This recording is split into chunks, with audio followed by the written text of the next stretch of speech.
นี่คือทางขึ้นวัดผาพึ่งบ้านม่วงคำได้นี่ตอนเช้ามื้อนี้ผู้ข้าป่าทองคำพามาชมทางขึ้นวัดขึ้นวาบ้านม่วงคำตำบลนาตาลเขตปกครองของท่านกำนันมิตรนี่เบอร์อันทางขึ้น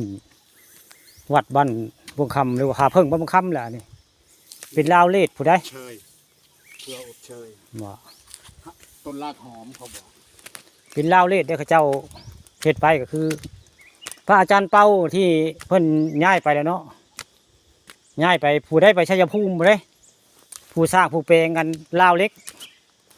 สเตนเลสอันนี้คือพระอาจารย์เป่า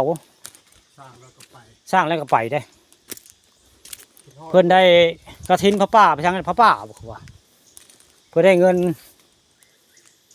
60,000 หรือ 70,000นี่แหละเพิ่นก็เลยสร้างแปลงอันนี้นี่แต่ทางขึ้นวัดผาพึ่งบ้านม่วงค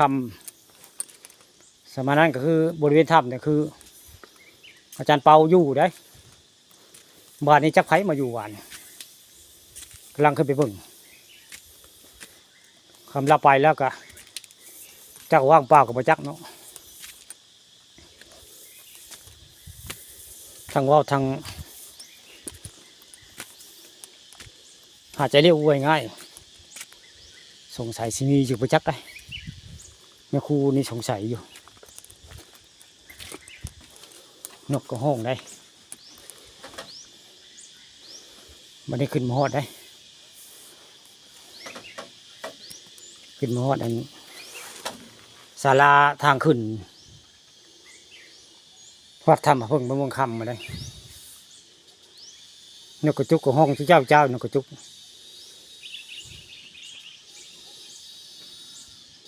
นกเข้าก็บินไปแล้วนี่แต่ทางขึ้นวัดผาพึ่งบ้านม่วงคำตำบลนาตาลแล้วนี่ทิวทัศน์สวยงามได้เรียบไปแล้วก็ได้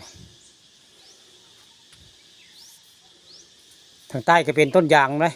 ยางพาราข้าเจ้าขึ้นแห้งบ่ได้ปวดหัวเข่านั่นแหละคืออาการเกแล้วเขาว่าถ้าจะค่อยไข้ก็ที่นี่นะ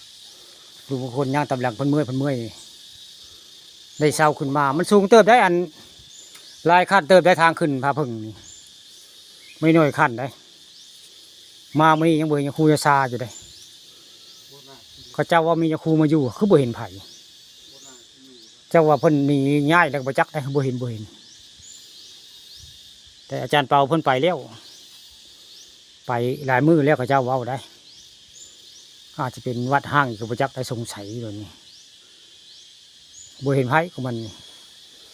เขาเจ้าว่ามียังครูมาอยู่ใหม่แต่มีรถยนต์พร้อมได้แต่มารถยนต์ก็บ่เห็นทางใต้เนี่ยบ่เห็นรถยนต์